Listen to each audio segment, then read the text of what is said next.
मैं पिछले 3 साल से मतलब ऑलमोस्ट 3 साल से अपने करियर में बहुत कन्फ्यूज़्ड और लॉस्ट रहा हूँ। तो इसमें क्या था कि मैं पहले मतलब मेजरली मेरे घर वालों ने जो मुझे डिग्रीज़ और डिप्लोमा कराए थे कि मैं गवर्नमेंट जॉब का करूँ। और उसके बाद फिर मैंने सोचा कि पैसे वगैरह जल्दी कमाना और मेरा टेक को लेके ज़्यादा इंटरेस्ट था, तो मैं फिर सॉफ्टवेयर इंजीनियरिंग में चले गया। तो मैंने 2-3 साल as a software engineer job भी की है और अच्छा काम किया था वहाँ पे भी, लेकिन मुझे बहुत अनसेटिस्फाइड और ऐसा लगता था कि क्या ही कर रहा हूँ मतलब। तो फिर मैंने चा किया कि कुछ अच्छा करते हैं, मेरा पैशन क्या है। तो जैसे ही मैंने मेरा पैशन ढूँढने लगा, मैं उसी में इतना मतलब इतना खो गया उन चीज़ों में ही, और इतना लॉस्ट हो गया और इतना कंफ्यूज हो गया। मुझे लगा कि मेरा यूट्यूब करना और कम्युनिकेशन करना बहुत मतलब मैं पैशनेट हूँ इसको लेके। और तो फिर निश का आया कि क्या निश है, क्या कंटेंट बनाना चाहिए मुझे। तो मुझे लगा टेक का बनाता हूँ, एजुकेशन का बनाता हूँ, फिर वो भी नहीं हो पाया। फिर स्पिरिचुअलिटी का बनाता हूँ, फिर वो भी नहीं हो पाया। फिर बिजनेस का बनाता हूँ। ऐसे ऐसे करके मैं सब चीज़ों में मतलब बहुत कुछ ट्राई किया मैंने। कंसल्टेशन बनाता हूँ, साइकोलॉजी, एस्ट्रोलॉजी, ये सब करता हूँ। लेकिन सब चीज़ें बहुत कंफ्यूज्ड थी। और क्योंकि मेरे जो मेजर रीज़न था मेरे करियर में इतना कंफ्यूजन और इतना प्रॉब्लम होने का, वो था आइडेंटिटी क्राइसिस। मैं 3 साल से आइडेंटिटी क्राइसिस में था। तो इसमें क्या होता है कि जो आपके ब्रेन का यहाँ का पार्ट होता है, यहाँ पे होता है प्री फ्रंटल कॉर्टेक्स, जो कि आपके सेरिब्रल कॉर्टेक्स के आगे का पार्ट है। तो वो 18 के बाद से डेवलपमेंट में रहता है। तो उसकी कॉग्निशन एबिलिटीज़ तो वगैरह सब स्ट्रेंथ अच्छी होने लग जाती है, इस एज में स्टार्ट हो जाती है। फोकस बस ये होता है कि आपको कन्फ्यूज़न होता है, आपको लगता है आप सब कुछ कर सकते हो। और तो बहुत सारी चीज़ें आप कर सकते हो, बहुत कुछ रहता है। तो इसमें फिर आता है आइडेंटिटी क्राइसिस, जो कि एक बहुत अच्छे और बहुत फेमस और वेल नोन साइकोलॉजिस्ट थे जिनका नाम था एरिक एरिक्सन, उन्होंने समझाया था।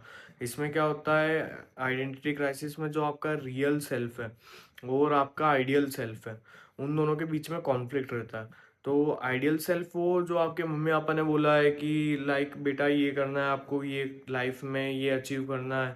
और आप किसी को देख के इंस्पायर हो जाते हो कि मेरे को इनको देख के गवर्नमेंट जॉब करना है या बिजनेस करना है, लाइक पैसे कमाना है या फेमस होना है। या आर्टिस्ट को देख के, किसी को देख के बहुत जल्दी इंस्पायर हो जाते हो। तो एक ये आइडियल होता है। और एक होता है रियल सेल्फ, जो आपकी अंदर की इच्छा है, आपकी कोर स्ट्रेंथ।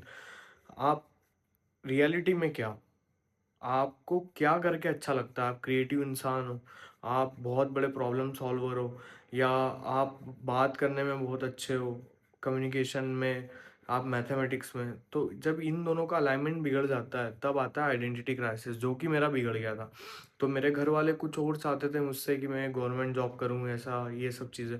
और मैं चाहता था कि मैं खुद का करूँ, लेकिन खुद में भी मुझे बहुत सारी मल्टीपल इंटरेस्ट के कारण मुझे आइडेंटिटी क्राइसिस आ गया था। कि जब भी मैं जो मूवी देख रहा हूँ, किसी को देख रहा हूँ, तो मुझे ऐसा लग रहा है कि मैं एक्टर बन सकता हूँ। मतलब एक दिन सो के उठाऊँ तो मैं एक्टर हूँ, एक दिन सो के उठाऊँ तो मैं बहुत बड़ा बिजनेसमैन हूँ और बहुत बड़ा यूट्यूबर हूँ। तो हर दिन ऐसे ऐसे ऐसे मुझे चेंजेस फील होते थे कि मैं बहुत प्रॉब्लम सॉल्विंग स्किल्स भी है मुझ में कम्युनिकेशन भी है, मुझ में एक्टिंग एक्सप्रेशन भी है, मुझ में फैशन का सेंस भी है, और ये सब चीज़ों में भी इंटरेस्ट है।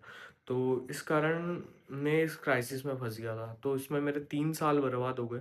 इसका सॉल्यूशन मैंने ऐसे किया कि बस मैं एक ही चीज़ मैंने मतलब दो चीज़ों का यूज़ किया है। कि एक तो सबसे बड़ा ये कि मैंने सारे चीज़ों को, सारे पैशंस को, सारे इंटरेस्ट को मैंने लिख लिया। कितने होंगे मैक्स किसी की लाइफ में? 10, 5, 2, 4, 10 होंगे बस, 20 होंगे, लिख लिए। अब मैं लिखते गया, लिख के मैंने एक एक ट्राई करते गया। हर 2-3 महीने में कि मैंने बात करके देख लिया, कंसल्टेशन देके देख लिया लोगों को। तो मुझे उसमें भी ठीक लगा, ज़्यादा अच्छा नहीं लगा, क्योंकि मुझे उससे कुछ बड़ा सही लगता है, या मुझे उसमें ज़्यादा कुछ मतलब उसमें भी इतनी कनेक्टिविटी फील नहीं हुई। कि बेसिक चीज़ों का कंसल्टेशन नहीं करना चाहता हूँ मैं, कुछ स्ट्रेटेजिक, सिस्टमेटिक और कुछ प्रॉब्लम सॉल्विंग और अच्छी चीज़ों का कंसल्टेशन करना चाहता हूँ। तो ऐसे ऐसे करके फिर मैंने सारे चीज़ें लिखी, मेरी कोर स्ट्रेंथ, कोर मतलब कोर में इंसान क्या हूँ, वो सब लिख के मैंने मेरा पैशन निकाला। और फिर उसके बाद एक एक चीज़ें ट्राई करते गया।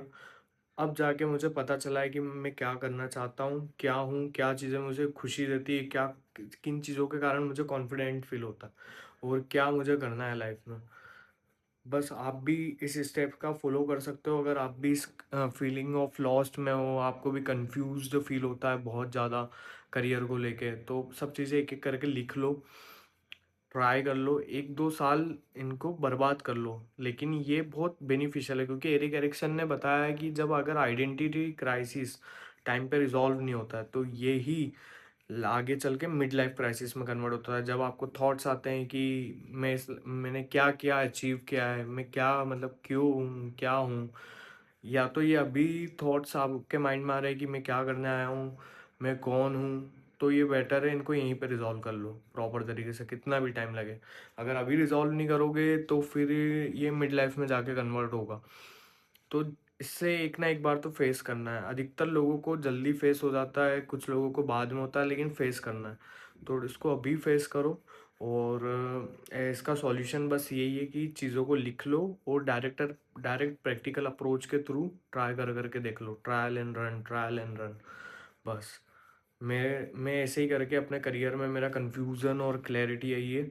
और जो मैं लॉस्ट फील करता था, जिससे मुझे लगता था सबके बीच में हूँ लेकिन मैं कुछ अलग करने आया हूँ, लाइक और कुछ भी मूवी देखी है तो मुझे लगा है कि ऐसा भी कर सकता हूँ। मतलब बहुत ही ऐसा, बहुत ही घटिया स्टेज है मतलब ये लाइफ की, कि समझ ही नहीं आ रहा है करना क्या है, और घर पे हर चीज़ों की रिस्पॉन्सिबिलिटीज़ है, एज बढ़ रही है, और एक करियर में सेटलमेंट चाहिए घर वालों को कि हाँ ये कुछ कर रहा है, इसके कुछ रिजल्ट्स हैं।